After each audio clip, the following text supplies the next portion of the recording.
16:01, we'll call the meeting to order, 16:01.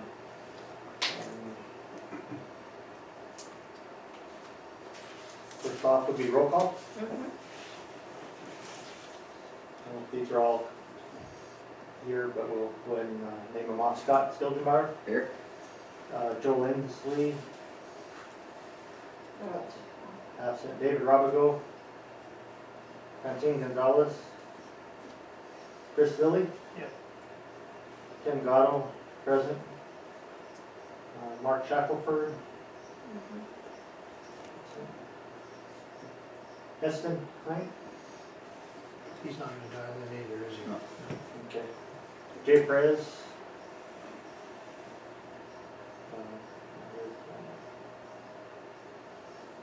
Is that everybody? The new chief, Oh. and Joyce Lopez. Okay, Chief Alanis. And Joyce. Joyce Lopez. And the deputy.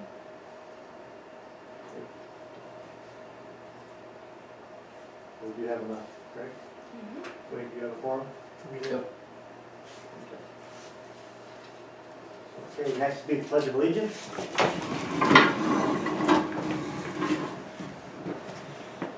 I pledge allegiance to the flag of the United States of America and to the republic for which it stands, one nation, under God, indivisible, with liberty and justice for all.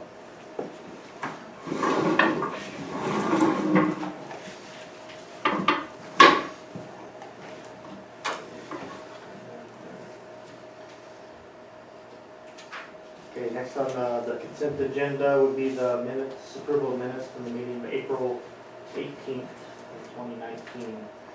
Did everybody get a copy of the minutes? I did. It went into its May 16th. You can make a motion, Scott.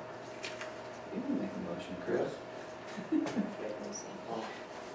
I have a motion to approve. Oh, May 16th minutes? Yes. Did anybody get them? I got them. Yes, that was. Everybody read them and everything? Yep. Okay. I'll motion to approve. Okay. Got a motion, make the motion to approve the minutes. We have a second? I'll second that. Chris seconded. All in favor? Aye. Aye. Any opposed?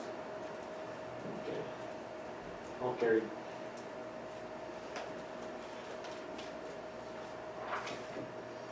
All right. We got that. Okay, yeah, we'll move on to 5, new business. We're gonna make a discussion on quarterly drills. I can take that one if you want, Tim. Okay. So, just to give the new chief a bit of just a background of what's going on here. So this committee was formed back in 2014. There we go. And there was money allotted to the town spirit for emergency services stabilization copper for $1.65 million over 5 years. It was broken out year by year, and there was a lot of specifications on those funds. And some of that was having to do with quarterly drills. So in there it says we have to do a quarterly drill and with everyone involved every quarter, right? There's other things in there around training, which we'll get to in the next agenda item, but annual training with all the departments, at least the full-time crews, to make sure they're familiar with resolution, in case they need to respond, they have a little bit more understanding of what's going on out there. Other things were in there, we had consultants for the first couple of years help us to get up to speed on the agreement. And it kind of just goes through and specified what we're allowed to pay for and not allowed to pay for. So the quarterly drills, those have been going on. I prepared a rough draft. I don't have it ready to send out yet. I need another week or so, and then I'll send it out. But I can discuss the drill we had on June 7th, and then we can discuss it. So the drill we had on June 7th was the scenario was an explosion in the basement of the number 9 hoist house at the East Plant. Unknown how many people were down underground or in the basement hurt. So we called out, we dispatched like we normally would. And there was some issues we had with dispatch, but I have the time frames here. When you say dispatch, you been out So, yeah, we call 911, which goes to, correct me if I'm wrong, JP, Pinnell, County, yep. then goes over to Florence to call these guys out to drop tones. PD was not involved in this drill. It was just fire and resolution and emergency response. Response time, once they were toned out, was 16 minutes for the ambulance, 18 minutes for the fire truck. It was a lot of good collaboration between the teams upon arrival there. We keep hearing that more, a lot as we've talked about it since, is just the collaboration between the two teams not working together, our mine rescue team, which is our underground team, and JP's team. They worked very well together. From the initial, when they got there, they drew up a map of the basement to make entry into the basement. The basement was supposed to be smoked out. We were having issues with our smoke machine, but they did everyone one under air to go down and do a search and recovery down there. What else happened? Other good things. The team stayed together. There was a good transfer of information between the agencies. We did have a lot of opportunities that came out of the drill, though. You bet. So one was on communication. We had some communication issues right off the beginning, where delaying the tones out, but also while on scene, it was tough to hear what was going on between the Spear Fire and the MRT guys, both being under air and communicating. Apparatus placement was an issue, and So, I'm sorry, go back to that. So Yep. the problem with communication was they were trying to use radios through supplied air systems. exactly, So the muffle, trying to get through that. correct. Okay. Loud environment. It is tough for sure, we, I don't know what they're made out of, but I know even us, when we're on actual calls, Mhm. we have to really listen, we understand most of it. Mhm. I don't know, maybe the design of this is a little different, it's just, Never worn dragger, I don't know. so it's just a little bit different communication when it comes to those, you really gotta yell and try to be clear as possible, but yeah, that's normal for something like that, we have something over, like that. Is there gonna be a recommendation that comes off of that one item? My recommendation would be, well, if you gotta talk in that, you got to have maybe a certain person to do it, and I know this drill we have the mine rescue guys with the radios, video communications, I thought that was a better radio for your area. Yeah. What we learned, like you said, was we switched over to our TAC TA channel, it's talk around, which you talk to each other radio to radio, and it worked pretty good, because he went all the way across the basement to the other side and back, I can hear him clearly. That was one of Maybe the the issues. repeater didn't work. No, repeater doesn't work up there for us. So how many supplied air systems do they have? I were in use that day, was there 3, 4? That we had on our team, Yeah. we had 12 or 14. something So like how that. many would we, if we were to buy radios for those, We'd have to buy 30 or 40. there would have to be radios that would fit Yeah. every individual unit, and they're all the same type of unit? Yeah, we can take it back to Wayne, and that's something that he would need to work on. And I can bring it up to him. So from the Superior Fire side, do they have the same problem, or is it only on our side? Well, there's two different teams and two sets of radios, right? So when they're both under air, trying to talk in a loud environment, even if, I know that. it'd be tough. And I know for the Scott packs, I know they make a little amplifier, and if I'm wrong, it hooks to your mask, so it's clearer, so Yeah. to speak. And I know if you look like for confined space rescue, you got bone mics that actually go on your helmet, and the vibrations off it sounds crystal clear. To me, we test some as fire school or something wrong.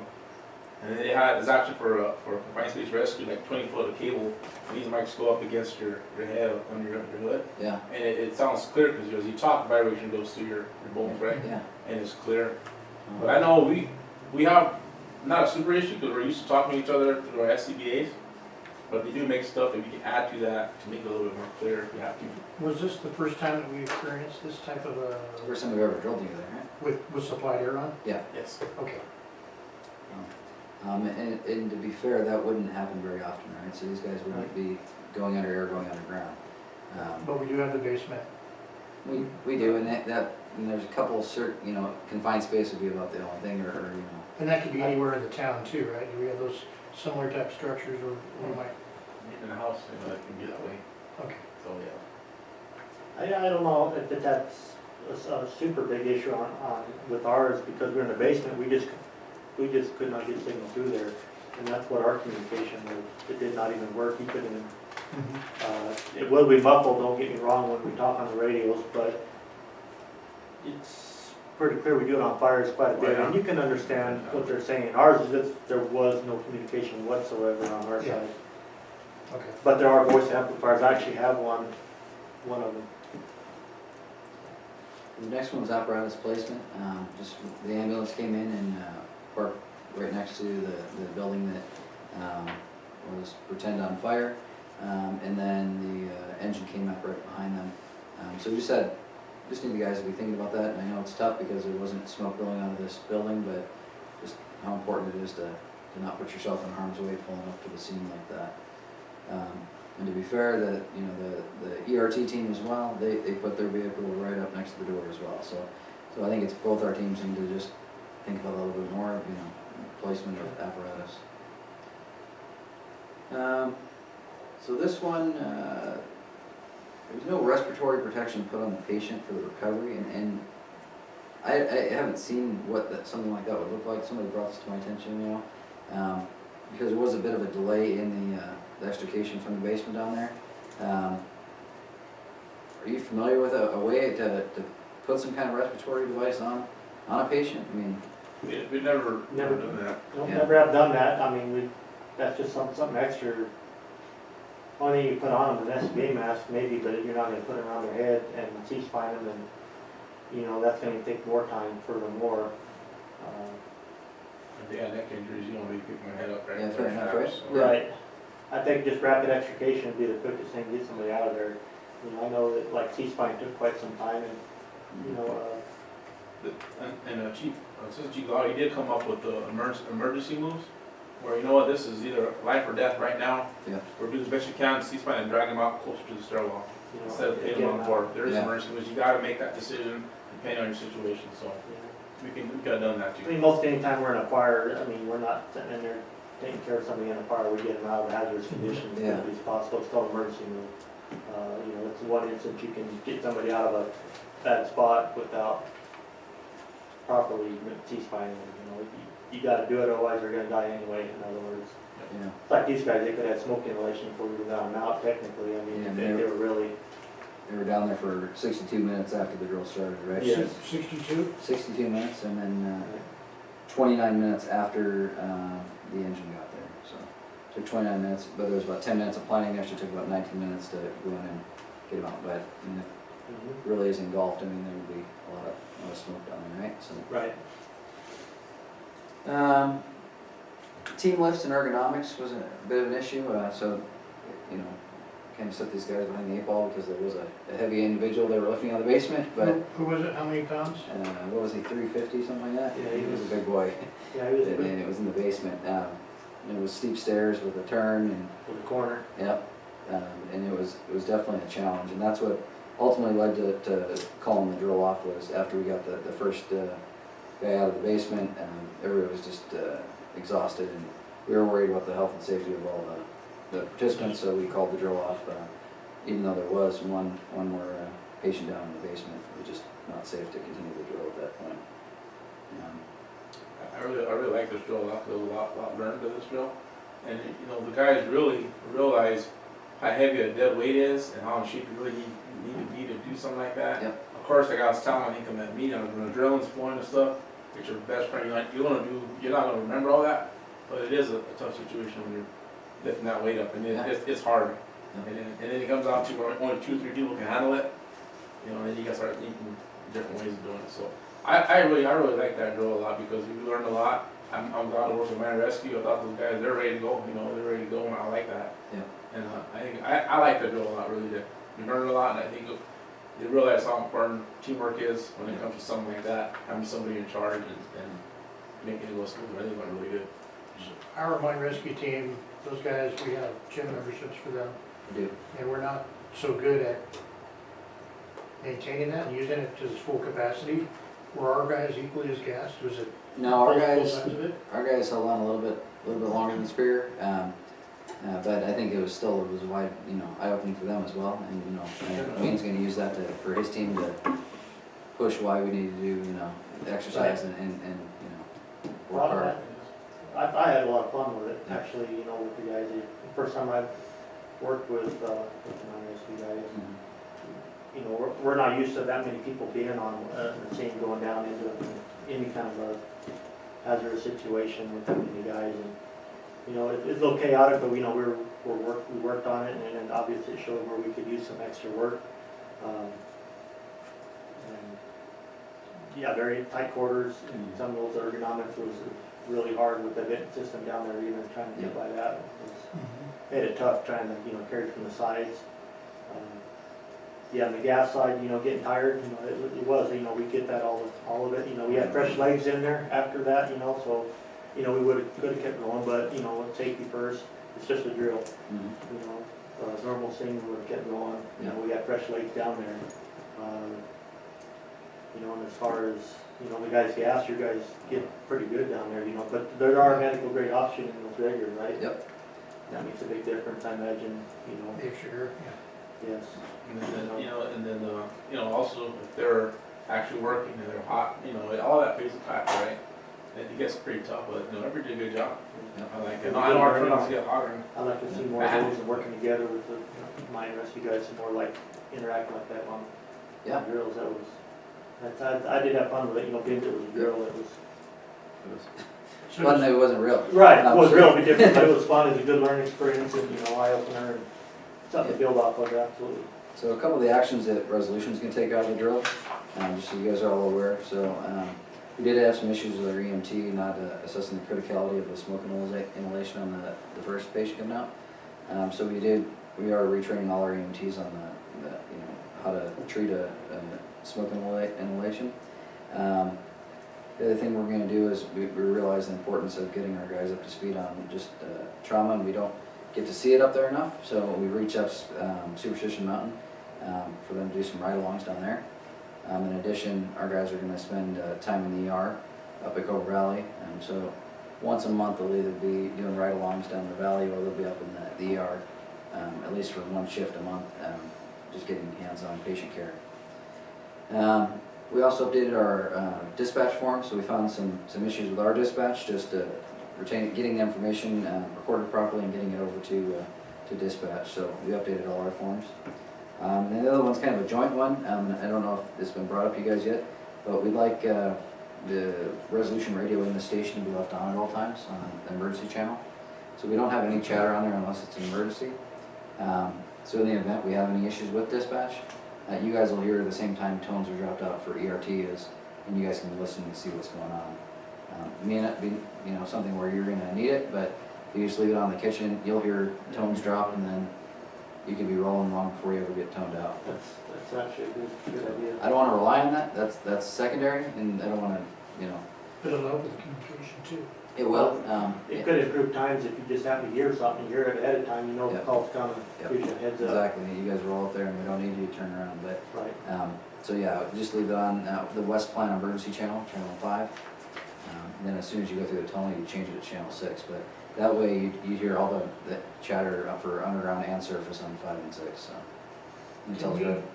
Can we take that radio and program it for both channels, so we just have it on all the time for both channels? We've experimented with that a little bit, and we're not ready to do the handles yet, but Okay. we can move towards that. So Channel 5, It'll say on there WP West Plant, so West Plant Emergency, and then you switch it when you go through the tunnel to 6 for East Plant Emergency, so.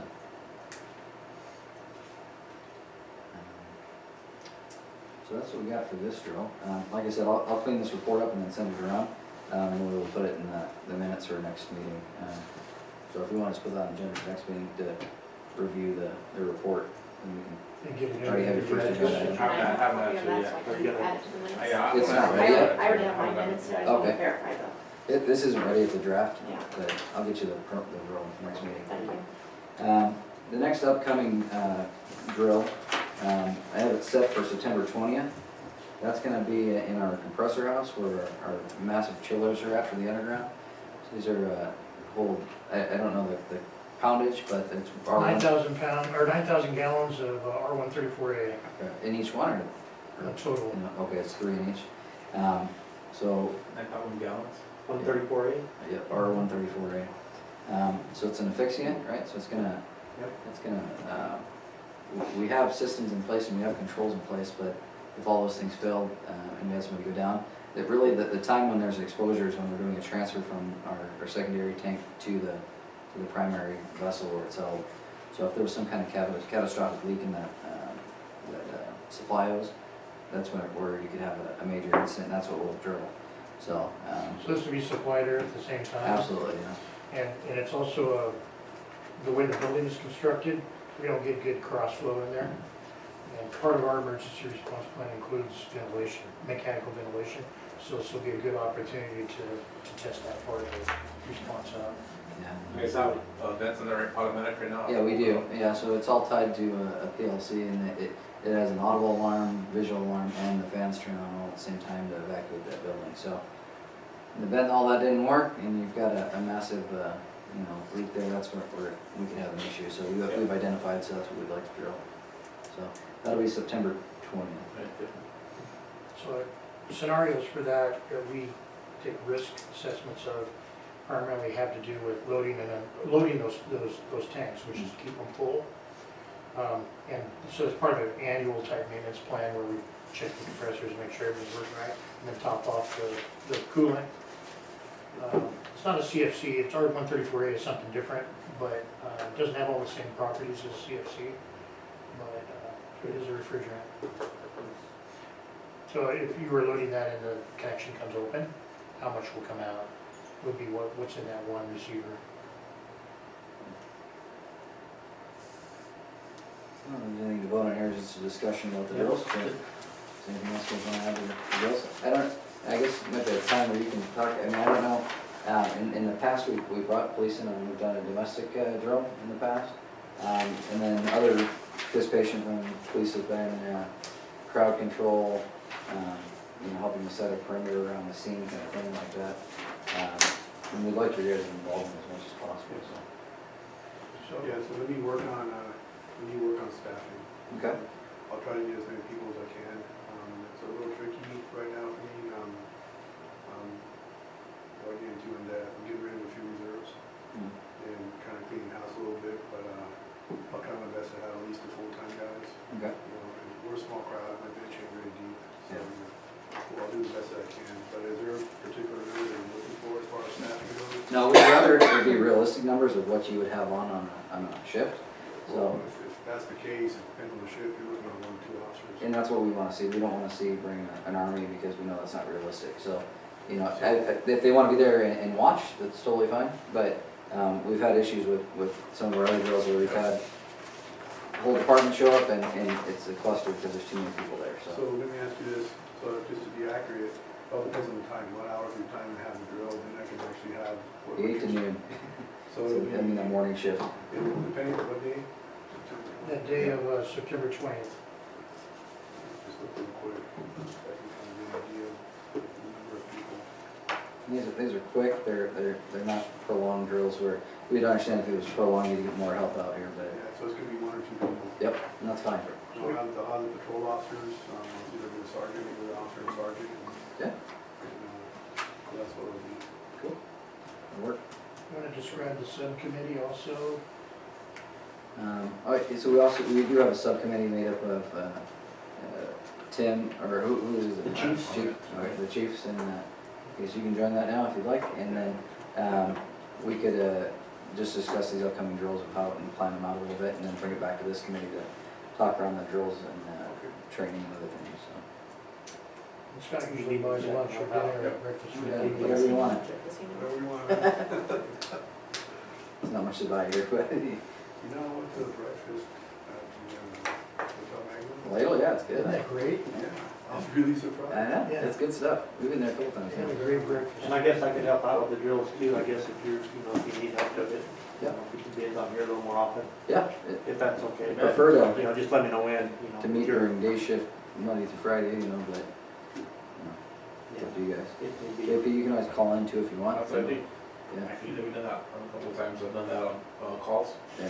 And we have our staff meetings at the end of each month. Yeah. I have, our guys are out, our guys work all day and they need good the families, call in and take an hour, whatever. We're on conference calls, so I'll check you. perfect. Okay, are we good with that, the discussion of the drills? Okay, we'll move on to item B, training coordination with fire and police. For the last minute, this is the meeting last month, says here, Mr. Lilly brought the two committees suggesting dividing fire department and police department into 2 classes this year, 2019. We need to start planning these and make the training about 2 hours, scheduled to be in place before the next meeting. So, just as another, item in the agreement that we train both departments annually. And this is an MSHA requirement to do site hazard training where, are you familiar with much with MSHA? You know, They're the so Mine Safety Health Administration for. similar to OSHA, but for mining, right? So we have to train everyone that comes on the mine site in hazards associated with the mine. So annually, we need to do this. We're behind right now on it. And what we'd like to do is try and get everybody up there to, at least the full-timers, so we can train them and then give them the certificate saying that they've been trained. So I have set the police, or the fire date for August 17th. We're gonna do that from, it's a Saturday from 8 a.m. to 10 a.m. So we'd like to get as many as possible out there. Once they get a number from you guys, we'll decide what that training will look like exactly. So if I need to rent a bus or if we can just use, trucks on site.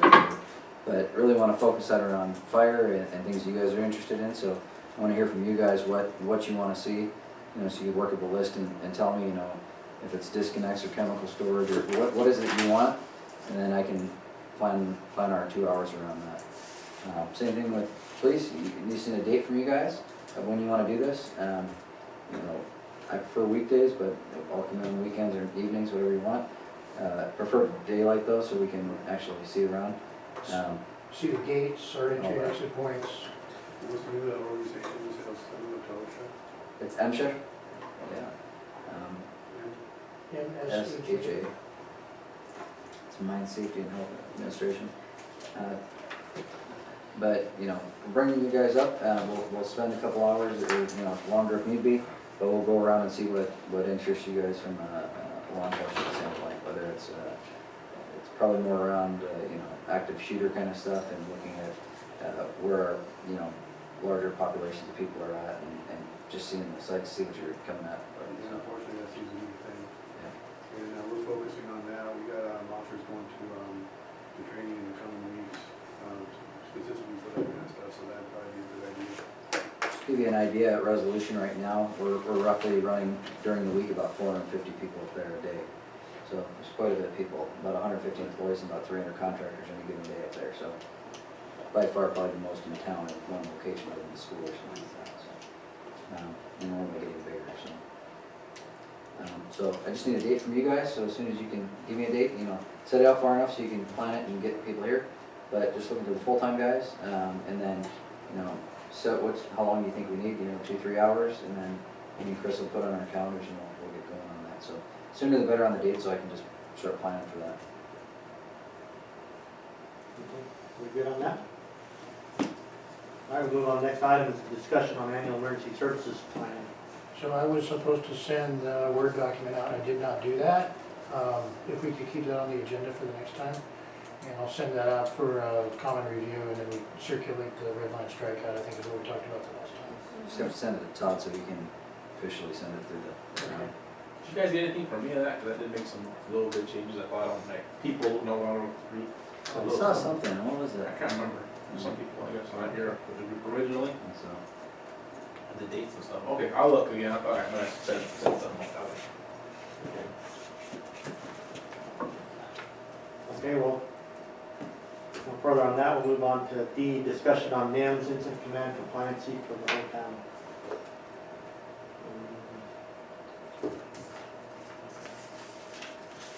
I think also, I think that was that yours?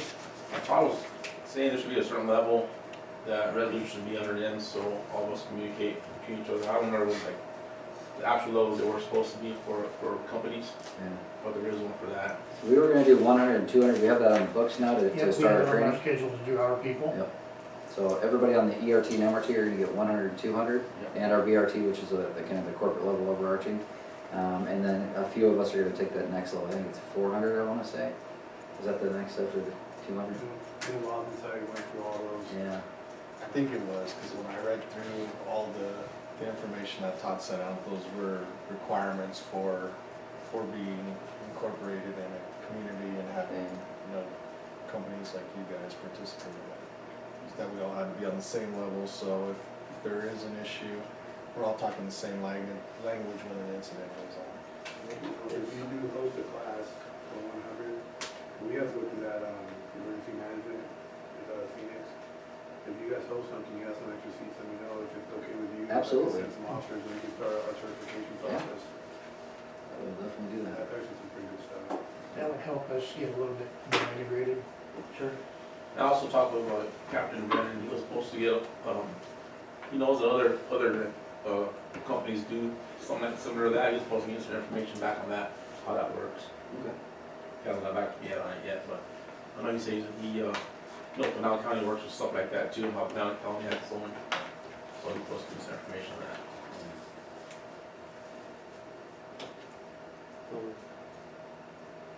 Quick question, guys. Yep.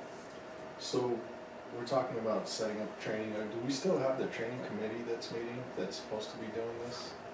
Yeah, so the subcommittee it's made up of, well, it's me and JP now.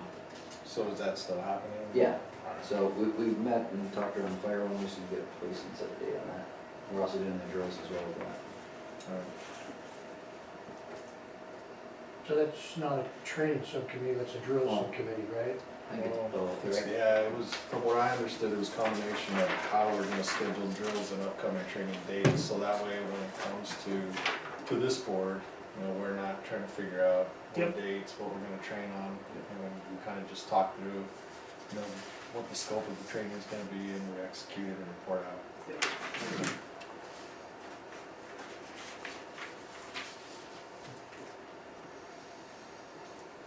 Okay, are we good on the item D, the discussion on the NIMS, are we good? Any more discussion on that? Is that something that we're gonna have to continue to work on? Yeah, Right? Yes, And keep it That on your- the calendar. yes. You got that? Yep. I believe, wasn't there something about going to the council on that, if they were gonna approve? Yeah, so that should be ongoing training through both of you guys. I think you guys had it's in the agreement, I wanna say it's outlined in the agreement where we have to meet certain NFPA standards and NIMS is a portion of it. And that's recurring training, that's just nonstop. That's- You have to keep it current. Yeah. Yep. So, I mean, whatever you guys trained on last time, you might wanna look at your training records to see if those still meet and they're up and they're current. If they're not, or something new came in, then you add that in and swap those out maybe. But I'm not sure, I didn't dig into it, I was gonna ask you guys, but I haven't dug into the NIMS trainings that we did last year.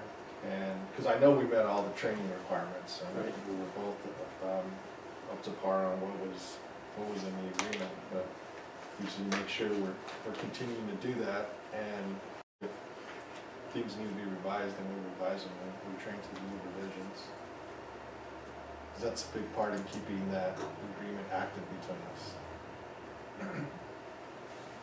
Okay.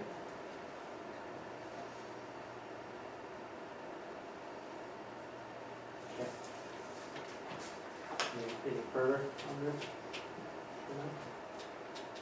All right, we'll move on. The next is item 6, that'll be adjournment. A motion to adjourn. I'll make that motion. We make a motion, we have a second. Second. JP, Thanks for saving me that. all in favor? Aye. Any opposed? Meeting is adjourned, 18:35. Oh, good? Yeah. See. So Chief, we do have a budget annually, and you probably want